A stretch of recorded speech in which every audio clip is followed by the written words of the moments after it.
മോഹൻ റെഡിയായോ? മണി 9 പോലും ആയിട്ടില്ലല്ലോ. ഞാൻ കൃത്യം 9:48 ഇവിടെ ഇറങ്ങും. നേരത്തെ ഷർട്ട് മുണ്ടിട്ടതുകൊണ്ട് നീ പേടിക്കേണ്ട കാര്യമൊന്നുമില്ല. ഇതിലെനിക്കെന്താ പേടി? എനിക്കുള്ള ഉച്ചയൂണ് ചോറ്റുപാത്രത്തിലാക്കിയിട്ടില്ല നീ എന്ന് എനിക്കറിയാം. ഞാൻ പോകാനിറങ്ങുന്ന നിമിഷമേ നീ അത് ചെയ്യൂ എന്ന് എനിക്ക് വാശിയാണ്. 10 മിനിറ്റ് മുമ്പ് ഞാൻ വേഷം മാറിയപ്പോ നീ പേടിച്ചു. അങ്ങനെ പേടിക്കണ്ട എന്നാണ് ഞാൻ പറഞ്ഞത്. ഹലോ, അതെ സത്യഭാമയാണ്. ഹരിദാസേ, എന്തൊക്കെയുണ്ട് വിശേഷം? ഇവിടെ രാവിലെ ഒരുപാട് ജോലിയുണ്ട്. ഞങ്ങൾ പെണ്ണുങ്ങളുടെ ബുദ്ധിമുട്ട് നിങ്ങൾക്ക് മനസ്സിലാവില്ലല്ലോ. അതെ, ഈ ലാൻഡ് ഫോണിലേക്കുള്ള വിളി ഇന്നത്തേതോടെ അവസാനിപ്പിച്ചേക്കണേ. മോഹനെടുത്തെങ്ങനെ വന്ന് ഫോൺ എടുത്തിരുത്തെങ്കിലോ? പിന്നില്ലേ, ആളിവിടെ ഉണ്ട്. മോഹനയുടെ 9:48 ആഫീസിൽ പോളൂ. ഇനി മേലിൽ അതിന് മുന്നേ വിളിച്ചേക്കല്ലേ. ഒരു സംശയം തോന്നാൻ എത്ര നേരം വേണം? നമ്മൾ തമ്മിലുള്ള അടുപ്പം മോഹനേട്ടൻ അറിഞ്ഞാലേ ഇവിടെ കൊല നടക്കും. മോഹനേട്ടൻ പോയിട്ട് ഞാൻ വിളിക്കാം. ശരി.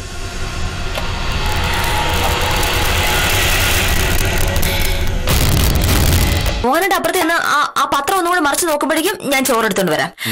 ഞാൻ ഇവിടെ നിൽക്കും. അതിനെന്താ പ്രശ്നം? അതിനെന്താ പ്രശ്നം? മോഹനേട്ടൻ ഇവിടെ തന്നെ നിന്നു.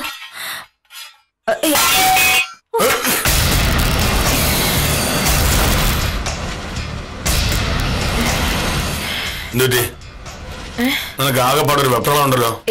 എനിക്കോ? എനിക്കെന്താ വെപ്രാളം? മോഹനേട്ടൻ ചുമ്മാ തോന്നുന്ന ഒന്നുമില്ല. നിനക്ക് ഏത് കൂടുതലാ കേസ്?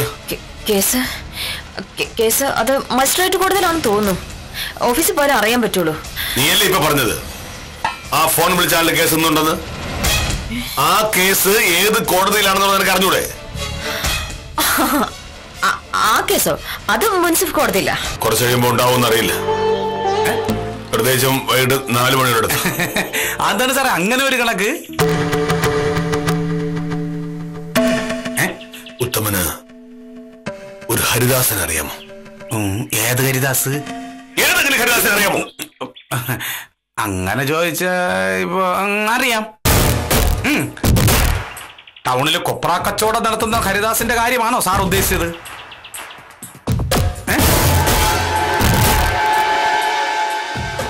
ഇങ്ങനെ ഒരു കാര്യം അറിഞ്ഞിട്ട് പറയാതിരിക്കുന്ന എങ്ങനെയാ? ഞാൻ എന്തായാലും പറയാൻ പോവുക. വേറെ വഴിയൊന്നുമില്ല. ഈശ്വര രക്ഷിക്കണേ.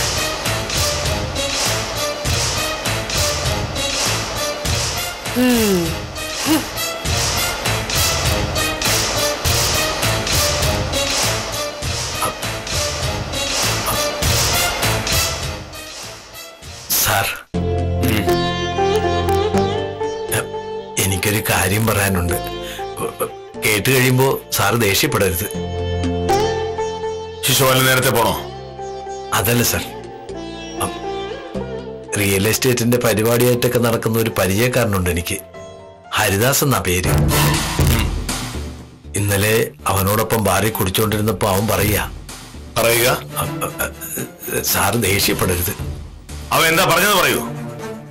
അവനും സാറിന്റെ വക്കീലും തമ്മിൽ ഒരു ഹരിദാസിനെ അറിയാമോ എന്ന് എന്റെ അടുത്ത് ചോദിച്ചു. ഇല്ലെന്ന് പറഞ്ഞപ്പോ വക്കീലിന് പരിചയമുള്ള ഹരിദാസാണെന്ന് പറഞ്ഞു. അപ്പോ സംഗതി ഏറ്റു. എന്താണ് വക്കീലെ? ഉത്തമ, ഒരു പന്തയം വെച്ചാൽ എങ്ങനെയും ജയിക്കുക എന്നതാണല്ലോ അതിന്റെ ഒരു കാര്യം. ഞാനും മോഹനേട്ടനും തമ്മിൽ കഴിഞ്ഞ ആഴ്ച ഒരു പന്തയം വെച്ചു. എനിക്ക് അഭിനയിക്കാൻ അറിയാമോ ഇല്ലയോ എന്ന് നാടകം കഴിയുമ്പോ അറിയാലോ. നാടകം കഴിഞ്ഞിട്ട് അതിന്റെ എന്താ കാര്യം? അഭിനയിക്കാൻ അറിയാമോ ഇല്ലയോ എന്ന് നാടകത്തിന് മുമ്പ് അറിയണ്ടേ? എനിക്ക് അത്യാവശ്യം നന്നായിട്ട് അഭിനയിക്കാനൊക്കെ അറിയാം. ശരി, ഞാൻ രാമായണത്തിൽ ഒരു രംഗം പറയാം. അത് ഒന്ന് അഭിനയിച്ച് കാണിക്കണം. എന്തിന്? ശരി, ഞാൻ എനിക്കിഷ്ടമുള്ള ഒരു വിഷയത്തിൽ മോഹനേട്ടനോട് പറയാതെ ഒരു സീൻ അഭിനയിച്ചു കാണിക്കാം. ഞാൻ അഭിനയിക്കുകയായിരുന്നു എന്ന് മോഹനേട്ടൻ കണ്ടുപിടിച്ചാൽ എനിക്ക് അഭിനയിക്കാൻ അറിയില്ല. ഹലോ വക്കീലേ, ഞാൻ ഹരിദാസ്. ഹരിദാസേ, എന്തായി? മോഹനേട്ടനെ കണ്ടോ? കണ്ടു. എന്നിട്ട് ഞാൻ പറഞ്ഞോലൊക്കെ പറഞ്ഞോ? ഒക്കെ അതുപോലെ തന്നെ പറഞ്ഞു.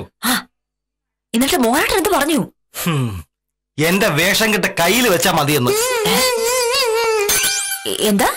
എന്റെ പൊന്നു വക്കീലെ, നമ്മൾ കളിച്ച നാടകമൊക്കെ വെറുതെ ആയി.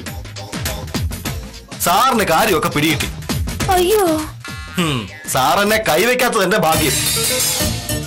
വക്കീലെ, മേലിൽ ഇമാതിരി വേഷം കെട്ടിട്ട് എന്നെ വിളിക്കരുത്. ഞാൻ എങ്ങനെയെങ്കിലും ജീവിച്ചു പോക്കോട്ടെ.